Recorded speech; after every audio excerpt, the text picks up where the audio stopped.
All right, hello and welcome. Have you ever been in that ACCA exam? You see a risk question, and that little bit of panic starts to set in?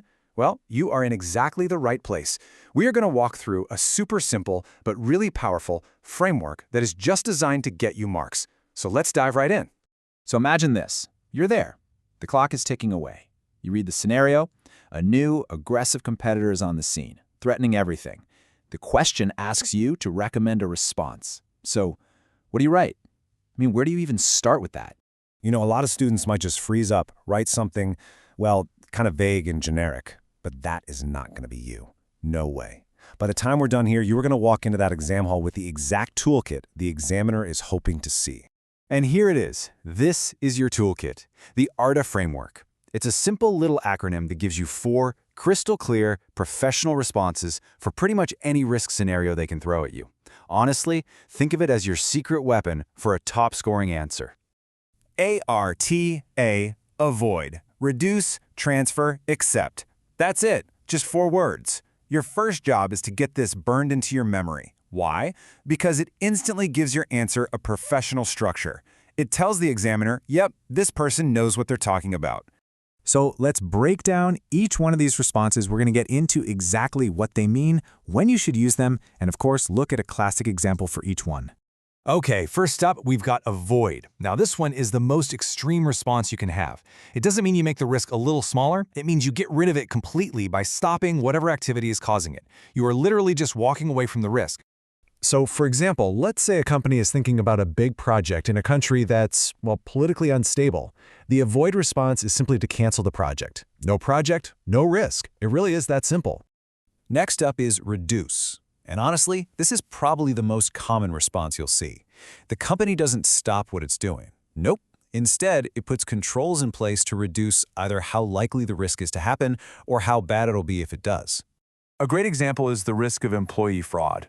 You don't just stop hiring people, right? Instead, you reduce that risk with internal controls, like maybe you require 2 people to sign off on big payments, or you provide special training for your staff.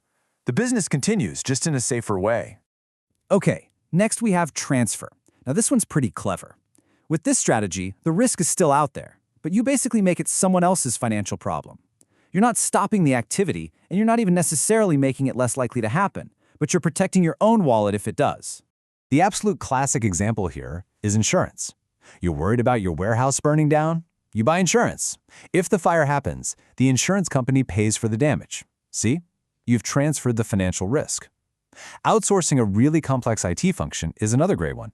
You're transferring that operational headache to a specialist firm. And finally, we have accept. Now this might sound a bit passive, like you're just giving up, but it's not. It's an active, strategic decision. It means you've looked at the risk, you've analyzed it, and you've decided that the cost of doing something about it is actually more than the risk itself. A perfect example is the risk of, say, minor office supplies going missing.